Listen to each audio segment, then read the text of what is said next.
Hello, everybody. I'm Satori Shakur. Welcome to Detroit Performs Live from Marygrove, where Detroit's talented artists take the stage and share insights into their performances. The episode you're about to see is curated by our partner organization, Detroit Opera. We headed over to the Opera House to check out their new production, Fountain of Tears, Ainadamar. So come on, it's time for Detroit Performs Live from Marygrove.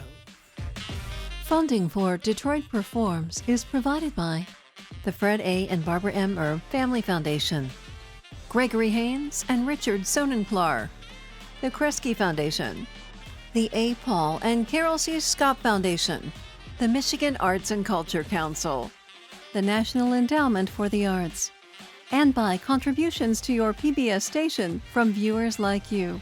Thank you.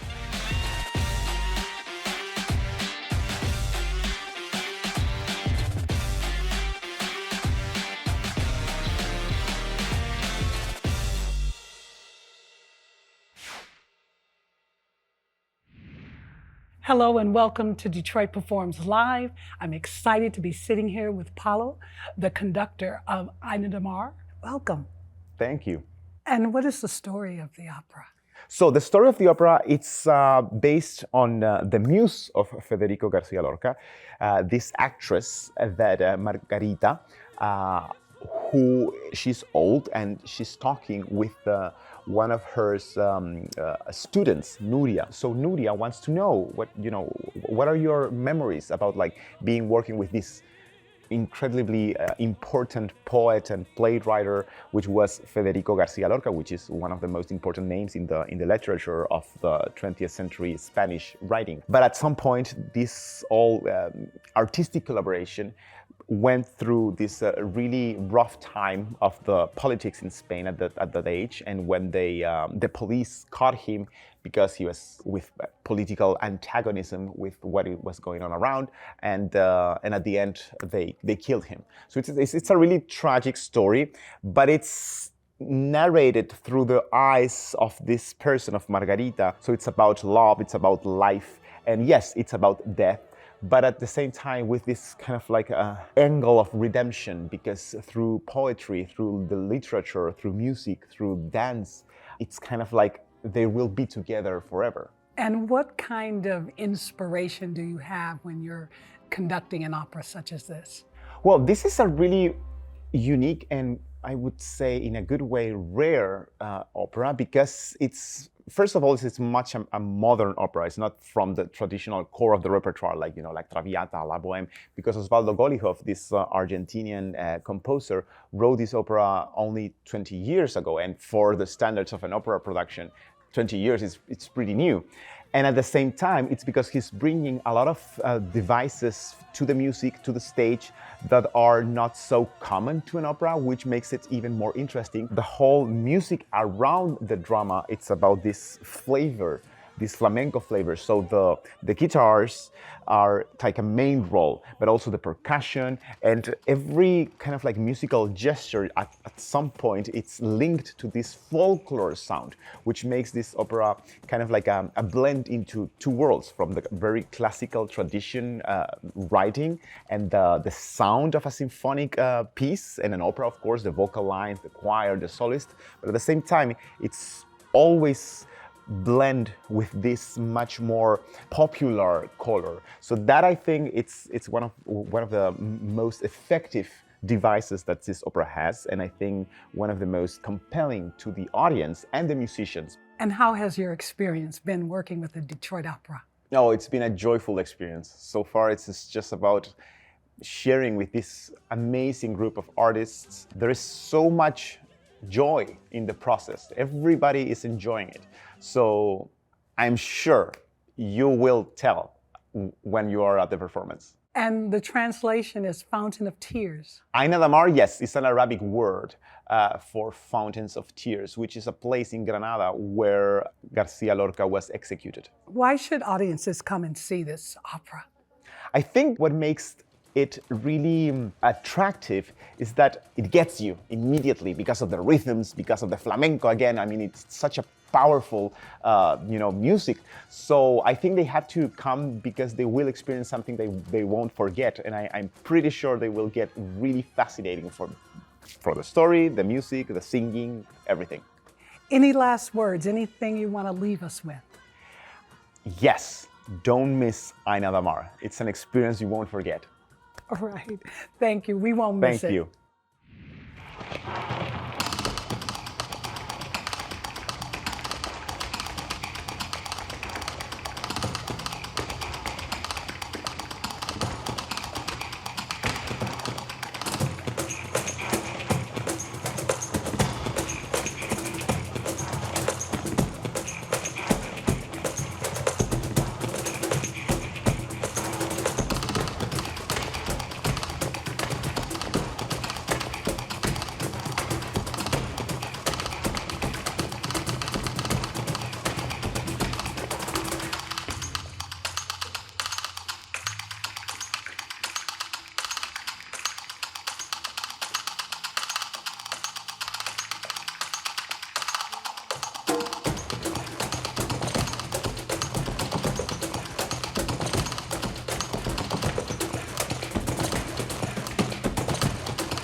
I want to welcome Daniela Mack, who plays Lorca in the opera Ainadamar. Welcome, Daniela. Thank you very much. Thanks for having me. So how do you prepare for your role? And you're playing a man, is that what I understand? I am. This is a trouser role, is what we call it in opera, or a pants role.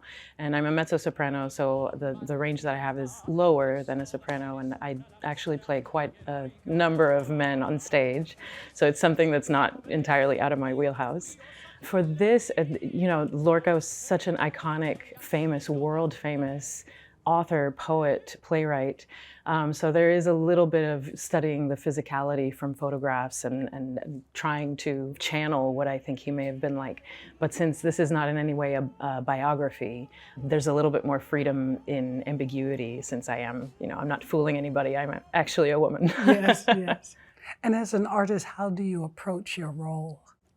Well, for Lorca, thankfully, there's just a wealth of information about him, and he wrote so much. So in this particular instance, I had read in school, when I was in high school, a couple of his plays. So I had sort of a basis for some of what he wrote. And in preparation for this, I dived into some of his poetry, which I had not picked up. And just reading more about his life and seeing what he was about, and realizing that the central message in this piece, even if it's not exactly only about his life, the connection that he spoke about and wrote about is definitely present in the piece. How does this particular opera, how does it relate to today? And why is this story important to share? The idea that everybody is deserving of love and that it knows no bounds. It doesn't know, or it's not beholden to life. It doesn't know the boundary between life and death. Love continues and connection continues. I think that's an important message, regardless of, you know, time period or what's going on in the world. Specifically, anything dealing with the life of Lorca, which this definitely touches on, is important because he was, by his own admission, a champion for people who didn't have a voice. He wanted to use his pen to be the voice of people that didn't have a voice. And he also, as a gay man, he was very much persecuted for his lifestyle and for his sexuality, which is sadly not something that is foreign to us or changed very much at all. And I think that that is, of course, timely and important, and art exists for art's sake, but also to create awareness. And I think this piece absolutely does that. What songs in particular energize you, drive you, inspire you in the piece? That's a really good question. It's really hard to choose. It's not a very long piece, but I think every single moment is just this very energetic and clear picture painted in each moment. There's a huge dance element inherent in the music, but also in this production. And it's very heavily influenced by flamenco. And so the energy that those scenes in particular create are just, I can't sit without a smile on my face watching it and listening to it. And it's full of toe tapping music. It's the kind of piece where you're gonna walk out of the theater humming a tune, because it's very melodic and it's very easily accessible in that way. Well, thank you, Daniela Mack. Thank you very much. Who plays the role of Lorca. We can't wait to see. Thank you.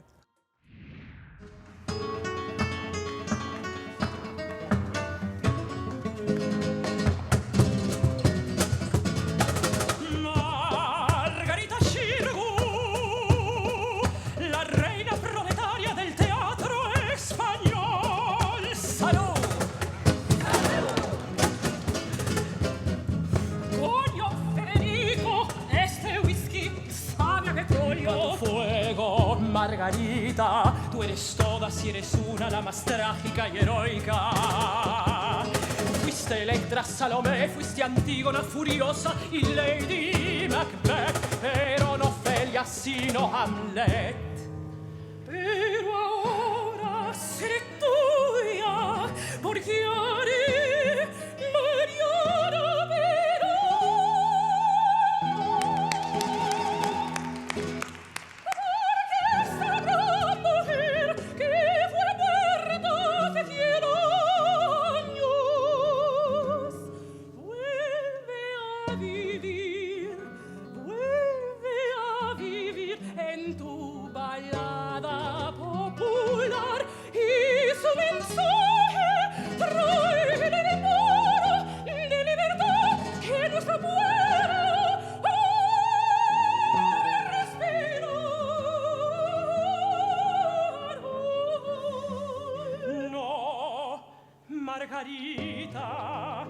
esta obra no es política.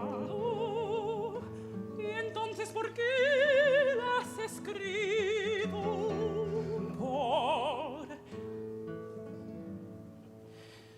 Porque estoy enamorado de Mariana desde que cumplí 9 años.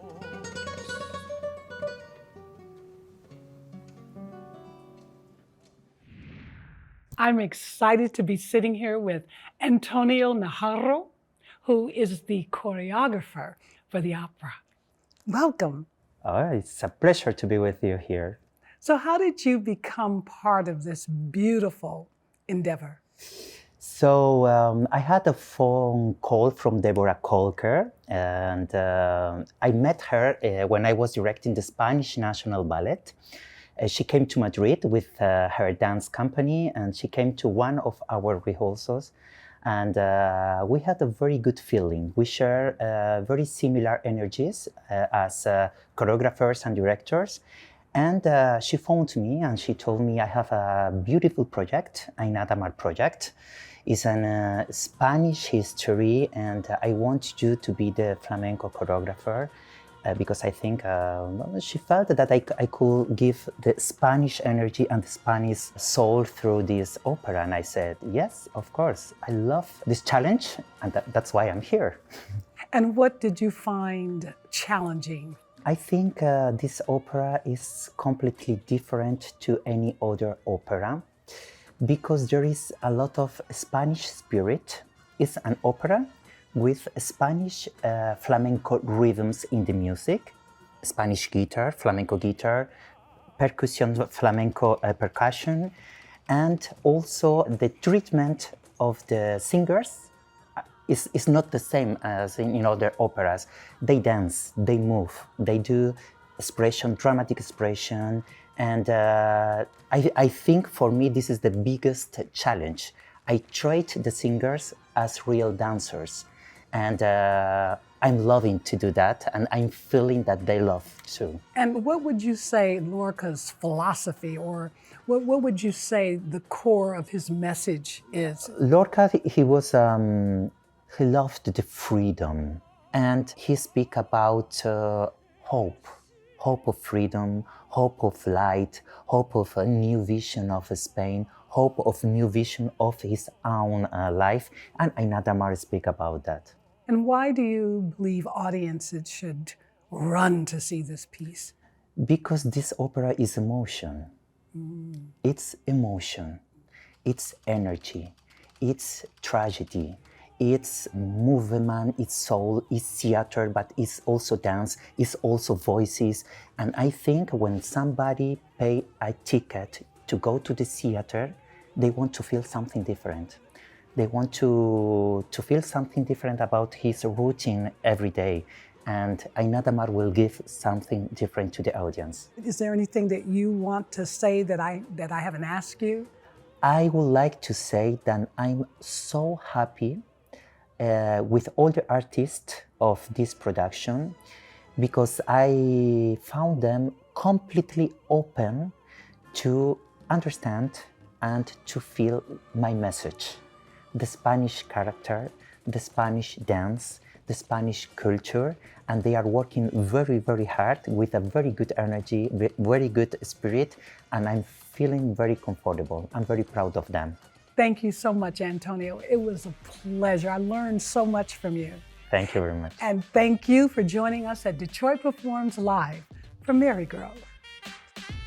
Funding for Detroit Performs is provided by the Fred A. and Barbara M. Erb Family Foundation, Gregory Haynes and Richard Sonenklar, the Kresge Foundation, the A. Paul and Carol C. Scott Foundation, the Michigan Arts and Culture Council, the National Endowment for the Arts, and by contributions to your PBS station from viewers like you. Thank you.